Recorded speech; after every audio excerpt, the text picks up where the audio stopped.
की टीम की ओर से पूरे देश और दुनिया को दिवाली की, धनतेरस की बहुत बहुत शुभकामनाएं, भाई दूज की बहुत बहुत शुभकामनाएं। आज हम सभी दिवाली से पूर्व एकत्रित हुए हैं कुछ विषयों को लेकर।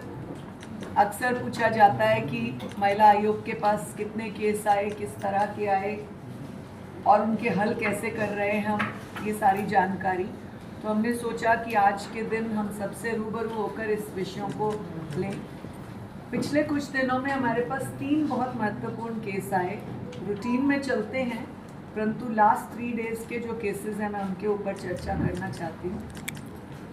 हमारे पास एक NRI केस आया जिसमें सभी लोग किसी न किसी महकमे से जुड़े हुए लोग हैं, ससुराल वाले, मायके वाले, परंतु बावजूद उसके अपने लड़के को बाहर भेज देना, क्वालिफाइड लड़की को मेंटल टॉर्चर करना, सरकारी महकमों में काम करने वाली लड़कियों को टॉर्चर करना, इन चीज़ों को बहुत ज़्यादा देखा जा रहा है। इस विषय पर मैं ऊपर भी चर्चा करने वाली हूँ कि कम से कम जो बेटियाँ हमारे बीच में काम करती हैं उनके भलाई के लिए, उनको बेनिफिट देने के लिए, उनका सहयोग देने के लिए हम लोग थोड़ा कदम और मजबूत करें, कड़ा करें और आगे बढ़ाएं। हमारे बीच में एक बेटी बैठी है जिसका स्वयं का पति पुलिस में SI है और अपनी पत्नी को 12 वर्ष से लगातार मारपीट, प्रताड़ना, लगातार किसी महिला के संपर्क में रहना, उस महिला के बार बार कहने पर अपनी पत्नी को मारकर वीडियोग्राफी करना, ये उसका एक सिस्टम बना हुआ है। दुख की बात ये है कि अगर आप पुलिस में हैं, महकमे में हैं, तो आपको कोई आज़ादी नहीं मिल जाती कि आप अपनी पत्नी से मारपीट करें और दूसरे अधिकारी उसको महकमे का है सोचकर बचाएं। ये मुझे लगता है कि उस महिला के साथ, उस पत्नी के साथ ज्यादती है। इस विषय को हमने बहुत गंभीरता से लिया हुआ है। इन दिनों में इसी तरह के विषय चले तो हमारा मानना है कि उस पत्नी को न्याय मिले। तीसरा जो बहुत दुख देने वाला हमारे पास केस आया है, वो आया है गुरुग्राम और करनाल से संबंधित।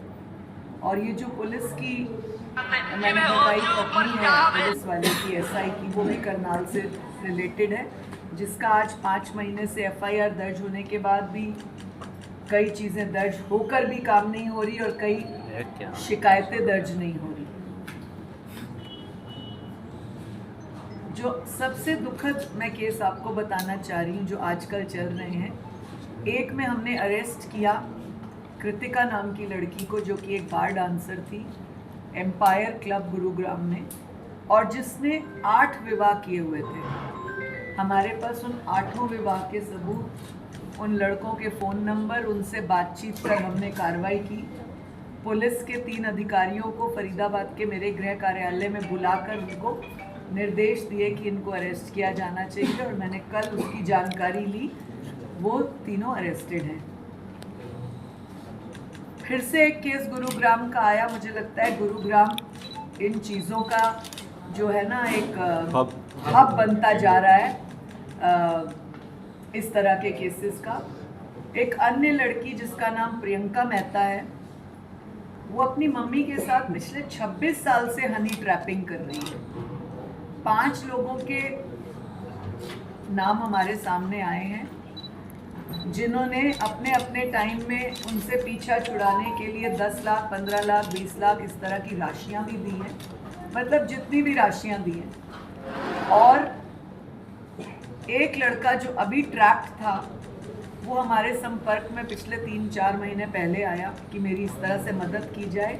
शायद उसने ये वाला केस देखा था, पहले वाला, YouTube पर, और हमने उसको संपर्क करके उसको जैसे जैसे हम बताते गए, हमें जो जो सबूत चाहिए होते हैं वो हम उससे करवाते गए कि हमें सबूत मिलते रहे। मोर देन 50 वॉइस कॉलिंग हमारे पास हैं जिसमें वो लड़की अन्य लड़कों से पैसे मांग रही है और 26 साल से एक पर्टिकुलर व्यक्ति के साथ। अब जब हमने सम्मन करके सबको तलब किया तो हमारे ऑफ द रिकॉर्ड हमारे पास मैसेजेस आ रहे हैं कि इसका नाम ना दो, उसका नाम ना दो, ये ना दो। और सब में मुझे दुख के साथ कहना पड़ रहा है, हम वकीलों पर बहुत विश्वास कर लेते हैं और वकीलों को हम सहयोग के लिए जोड़ना चाहते हैं अपने साथ, परंतु 3 वकीलों के नाम ऐसे आए, एक को हमने पहले पकड़वाया, 2 के अब फिर से नाम आया इस केस में, जो मीडिएटर बन के SHO और IO जो इन केसेस से रिलेटेड होते हैं उनके बिहाफ पर पैसे मांगते हैं। ये हमारे पास ऑडियो रिकॉर्डिंग्स हैं और मैं आपको सुनाना चाहती हूँ ताकि कोई इस तरह के मामलों में अप्रोच ना करे। एक लड़की जो 7-8 लोगों को इस तरह से कई वर्षों से बरगला रही थी, ये लड़का जिसके माध्यम से हमारे पास केस आया, हमने उसे प्रोटेक्ट किया है, परंतु फोर्सेबली उसको सगाई करनी पड़ी, रोका जिसे हम कहते हैं, लेकिन हमने उस रोके का भी सबूत बनाया। और मैं आप लोगों के माध्यम से माननीय मुख्यमंत्री जी से आदेश लेते हुए ये निवेदन करूंगी पुलिस महकमे को कि इस तरह के केसेस को तुरंत लें। 3 दिन से हम इस केस पर लगातार हैं। करनाल के SP पुनिया जी के साथ संपर्क में हैं, उनकी SHO गीता के साथ संपर्क में है। हमने कल बुलाया, 5 दिन पूर्व बुलाया, सम्मन किया, हाजिर नहीं हुए। कल बुलाया, हाजिर नहीं हुए। हमने पुनिया जी को तुरंत प्रभाव से FIR दर्ज करने के आदेश दिए, उन्होंने FIR दर्ज की, परंतु अभी तक अरेस्ट नहीं किया। लड़की के 2 पासपोर्ट है, ऑस्ट्रेलिया का वीज़ा है। यदि वो लड़की भाग जाती है फिर पैसे लेके, और लेटेस्ट हमने 3 दिन पूर्व जानबूझकर इस लड़के को कह के 5000 ट्रांसफ़र करे, एक सबूत बनाने के लिए कि वो अभी भी पैसे लेती है या मना करती है, और उसने लिए। ये ऑनलाइन पेमेंट करी। मुझे पुलिस से कई बार इन बातों पर थोड़ा नाराज़गी रहती है कि इस तरह के सेंसिटिव मामलों को तुरंत प्रभाव से हमें रिएक्ट करना चाहिए उन पर और कार्रवाई करनी चाहिए। आज 3रा दिन है, FIR दर्ज है। उस लड़की को इतनी डील क्यों दी जा रही है? क्या वेट किया जा रहा है कि ये परिवार के घर पे आके वो कोई हंगामा करे? या इस परिवार की माँ 76 वर्ष की लता मेहता, जिसने हमें कंप्लेन की है, मेहता, क्या वो मृत्यु कोई अपने आप को दे दे तब क्या करेगी पुलिस कार्रवाई? हमको इस बात पे हमेशा रोष रहता है। ये जो मैंने करनाल का पुलिस की अपनी बहन का केस बताया, वो करनाल का था, वो हमारे बीच में मौजूद है, परंतु मैं चाहूँगी आप केवल उसका चित्र, उसका मूड अप के लें, ताकि अभी जब तक हम कार्रवाई कर रहे हैं कोई बात सामने ना आए। ये मुख्य रूप से 3 केसेस थे। इस समय हमारे पास मोर देन 30-35 NRI केसेस हैं, जिनमें वो दूसरे तरीके से जाकर विदेश भाग जाते हैं, जिसके ऊपर पीछे का मोर देन, मतलब इन 12 को मिला के लगभग 20 लोगों को हमने इंडिया बुलाने का प्रयास किया, जिनमें 12 आए, हमने उनको मिलवाया। बहुत सारे लोगों का डिवोर्स भी हुआ है, बट एटलीस्ट वो लड़की मानसिक तौर पर संतुष्ट तो हो गई ना कि आया है, बच्चों का जो लेना देना, जो बच्चों का अधिकार बनता था वो किया और ख़त्म हो गया। लारे में तो नहीं रखा ना इतने समय तक, जो 8 साल तक वो ससुराल में बैठी आस पर, और वहाँ पर वो दूसरी शादी या रिश्ते करे बैठा है। तो इस तरह के हम लोग सोल्यूशंस करते हैं। हमारा प्रयास रहता है कि एम्बेसी से भी हम टच में हों। हम लोग ऑनलाइन उस लड़के से भी बात करते हैं, चाहे वहाँ पर रात के 2 बजे हों, और उनके पेरेंट्स को बुलाते हैं। आप ही मीडिया वाले हमारा सहयोग करेंगे इस विषय पर। कहीं कहीं पर हमको इस चीज़ को ध्यान में रखना होता है कि ठीक है, ये आपके अंडर नहीं आता, आपका कानून नहीं है, आपको बड़ों से ऐसे नहीं बोलना। कभी कभी नाराज़गी में, गुस्से में अपशब्द भी कहा होगा हमने, कभी कभी गुस्सा भी किया होगा, बुजुर्गों को बुलाया भी होगा सख्ती से, परंतु बेटी की भलाई के लिए ऐसा करना ज़रूरी है। बुजुर्ग को हम रिगार्ड करते हैं, बुजुर्गों का सीनियर्स मानते हैं, परंतु अगर वो अपने बेटे के साथ किन साजिशों में शामिल है तो फिर हमें थोड़ी सख्ती करना वाजिब है। मैम, आपने कहा कि पुलिस सिक्योरिटी करती है, कई मामले जो हैं वो खुद जिन मामलों में नहीं किया, तो ऐसे क्या कोई केंद्र सरकार पे आपने अप्रोच किया कि पुलिस, हरियाणा पुलिस जो है कई मामलों में पीछे नहीं, हटी है? इतनी आवश्यकता अभी नहीं पड़ी और पड़ेगी तो जरूर करेंगे केंद्र को भी अप्रोच, परंतु जिन जिन केसों में पुलिस ढिलाई करती है और खास तौर से ये जो प्रियंका मेहता वाला केस है, इस केस को हम चाहते हैं जल्द से जल्द उसको अरेस्ट किया जाए और उसकी मदर को, वो बार बार सीनियर हूँ, मेरे घुटने दर्द होते, ये बहाने करके आज 5 दिन से टाल रही है, परंतु इधर उधर जाके हमने ट्रैपिंग रखी हुई है उस लड़की पर। वो इधर उधर जाके कभी किस वकील को, और जो वकीलों के पहले उसने नाम दिए थे, जो हम तक रिपोर्ट है वॉइस कॉलिंग विद सबूत कह रही हूँ, वो भाग गए। केस में क्या प्रोग्रेस है मैडम, क्या अभी तक? देखिए, ये केस हमारे पास लगभग 3 महीने पूर्व आया और हमने लिखित भी भेज दिया है उसके लिए, लेकिन आज वो महिला फिर हमारे पास आई कि उसे बार बार प्रताड़ित किया जा रहा है, उसे कमरे में बंद करके बहाने से लाकर सैटरडे संडे वो व्यक्ति गुड़गांव ड्यूटी करता है, आता है और मारपीट करता है, और उस महिला की हालत बार बार वो हर हफ्ते मार मार के, और कई बार हमने MLR कटाया और किया, परंतु पुलिस कार्रवाई नहीं कर रही। और करनाल का ये केस है, करनाल पुलिस ने हमें इस बात पे नाराजगी है। मैम, जो पुलिस क्या आपके नोटिस देने के बाद भी गिरफ्तारी नहीं कर रही है आरोपी की? नहीं, हमने आज दोबारा इस केस को उठाया। मैम, आप एक पैचअप और एक कोऑर्डिनेशन एक बार बनाया, परंतु जो व्यक्ति है वो बार बार इस प्रताड़ना को कर रहा है, तो हमें, और जो हमें पता लगा कि लड़की के पेरेंट्स जब लड़की से मिलने आए, लड़की ने फ़ोन किया कि फिर आ गया मेरा पति, तो उसने लड़की की मदर को भी बहुत मारा है, एक बुजुर्ग लेडी को। तो बहुत सारी धाराएं उस पर बनती हैं।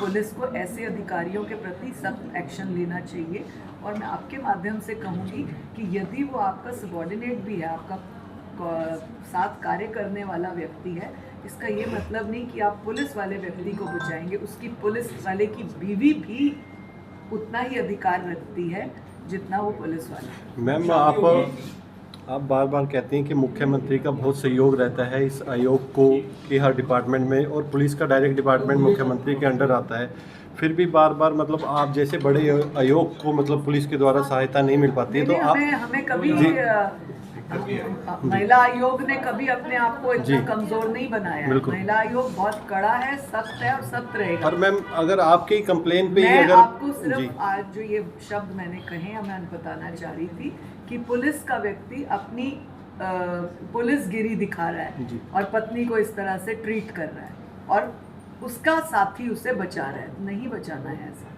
ये मैंने कहा। मैम, आपने लिव इन की बात की, तो किस तरह से देखते हैं? लिव इन गलत है, ठीक है, क्या कहना चाहेंगे? आपकी क्या राय है इस बारे में? अगर आप महिला आयोग की अध्यक्षा के नाते पूछते हैं, मैंने कई बार मीडिया को ये बात कही, आज फिर दोहराऊंगी कि अध्यक्षा के नाते 12,000-13,000 के लगभग केसेस हैं हमारे पास इस समय प्रेजेंट जो हमने किए, उनमें से 60% लिव इन की वजह से है। 60% छोटी नंबर नहीं है। और पिछले दिनों मैंने एक बहुत सपोर्टिव एक बयान सुना आनंदीबेन पटेल का, जिन्होंने, जो गुजरात की मुख्यमंत्री भी रही और अब यूपी की गवर्नर महोदया हैं, उन्होंने भी लिव इन को गलत ठहराया है। इसलिए हमें सोचना होगा। कुछ लोग मीडिया के माध्यम से मुझे बार बार कहते थे कि ये तो कानून है, अधिकार है। बहुत सारे ऐसे लोग मेरे पास आए जो मीडिया से और या किसी ऐसे महकमों से जुड़े हुए थे जिनके साथ खुद इस तरह की घटना घटी। तो मैं सबको ये कहती हूँ हमेशा कि कभी भी अपने ओहदे का, अपने दायरे का वो मत करिए। कष्ट, प्रॉब्लम कभी भी किसी को कहीं पर भी आ सकती है। मैडम, आपने आनंदी भाई पटेल, आनंदी जी की तो बता दी रहा है, आपने अपनी राय नहीं बताई, आप गलत मानते हैं? हाँ बिल्कुल, मैंने तो बोला ना कि महिला आयोग के नाते 60% अगर केसेस आ रहे हैं तो ये गलत है ना। 60% परिवार टूटे हैं, पत्नी अलग से टूटती है। जो महिला लिव इन में आई है उसका क्या, उसकी लाइफ का आंसर क्या है? तो इसलिए ये इस कानून पर दोबारा पुनः विचार भी होना चाहिए उन बेटियों के लिए सोचा भी जाना चाहिए, ये हमारा मानना मैडम आपने जो एनआरआई केसेज हैं मैडम, ये जो टोटल मामले हैं, है। इसमें पुलिस के खिलाफ कितने हैं? एक एक करके पुलिस के खिलाफ कितने मामले हैं टोटल इसमें? 12,000 में से? नहीं, पुलिस के खिलाफ नहीं, अनुमानित पुलिस तो हमारे साथ ही रहता है, कार्रवाई तो उन्हीं को करनी है, पर वो कहाँ कई बार आपने डीजीपी को लेटर लिखा है कि ज्यादातर मामले जो पुलिस के खिलाफ जिसके लिए हमने लेटर लिखा है हमने वो काम करवाया है। अच्छा जी। मतलब मेरा ये मानना है कि डीजीपी तक बार बार लेटर क्यों जाए? जिस जिले के अधिकारी का, उच्च अधिकारी का काम बनता है या जिस आईओ का बनता है, जिस एसएचओ का बनता है, वो वहीं तक क्यों नहीं कर रहा? वहां तक पहुंचाने की नौबत क्यों आती है? नहीं आनी चाहिए। एक एस्टिमेट मैडम जो 35 एनआरआई केसेज का आपने जिक्र किया रहते हैं, ये गलत है, इसको पुनर्विचार होना चाहिए। तो क्या इसके लिए जैसे जो लड़कियां हैं या लड़के हैं, दोनों को ही जिम्मेदार कौन है? तो क्या उनको अलर्ट नहीं करना चाहिए, जागरूकता अभियान नहीं चलाना जी चाहिए? जी जी, बहुत अच्छा प्रश्न है और ये मेरा फेवरेट प्रश्न है कि ऐसे बच्चों के लिए जो इस तरह से छोटी उम्र में भी भटक जाते हैं, उनके लिए क्या करना चाहिए। हम लोग स्कूल, कॉलेजेस, यूनिवर्सिटीज़ में जाकर हमने 100 से अधिक कवर किए और आगे भी कवर करने, और कमीशन इस काम को पूरी मुस्तैदी से करता है क्योंकि हमारे को चिंता है साइबर क्राइम। 6ठी, 7वीं, 8वीं के बच्चे साइबर क्राइम में फंस रही हैं बच्चियाँ। हम लोग इसीलिए बच्चियों से लेकर पूरी मैच्योर विमेन तक, ऐसा नहीं कि बच्चे अच्छे औहदों पर, अच्छे क्वालिफाइड महिलाएं भी इस ट्रैप में हो रही हैं। तो हम लोग इसीलिए हमने डिवाइड किया कि हम यूनिवर्सिटीज़, कॉलेजेस, स्कूल्स में तो जा ही रहे हैं, हम लोग अब वर्किंग प्लेसेस में भी जाएं और उनको पॉश, पॉक्सो और साइबर क्राइम के प्रति जागरूक करें क्योंकि ये बहुत आवश्यक हो गया है। जितना भी क्राइम हो रहा है वो साइबर और सोशल मीडिया के माध्यम से भी हो रहा है। आप जितने भी संबंध देखेंगे और फिर उनका विच्छेद देखेंगे और इस तरह की ट्रैपिंग देखेंगे, और हम जब पूछते हैं कि आपको वो कहाँ मिले तो कहते हैं इंस्टा पे हमारी मित्रता हुई। अभी हाल ही में हमने एक आई थिंक कैथल की बात है 6-7 महीने पुरानी कि इंस्टा पे एक लड़की की मित्रता हुई, कहाँ? बैंगलोर साइड की लड़की की, और करनाल के बच्चे से मित्रता हुई, उसके पीछे यहाँ पर आ गई, यहाँ आकर लड़का छुर। तो ऐसे करके इंस्टा में, फेसबुक में इस तरह से आप ट्रैप ना हो, ये बार बार हम स्कूल कॉलेजेस में जाके बताते हैं। और आप मीडिया वाले भी हमारा इस चीज़ में सहयोग करें क्योंकि मीडिया, पुलिस प्रशासन और महिला आयोग, अगर ये तीनों मिलकर बेटियों की सहायता के लिए जुट जाएं, मैं कहती हूँ वो दिन दूर नहीं होगा जब इस तरह के केसेस में ख़त्म तो नहीं कहूँगी क्योंकि गंदी मानसिकता के लोग ख़त्म नहीं होते हैं, परंतु कम ज़रूर हो जाएंगे और बेटियाँ अवेयर ज़रूर हो जाएंगी।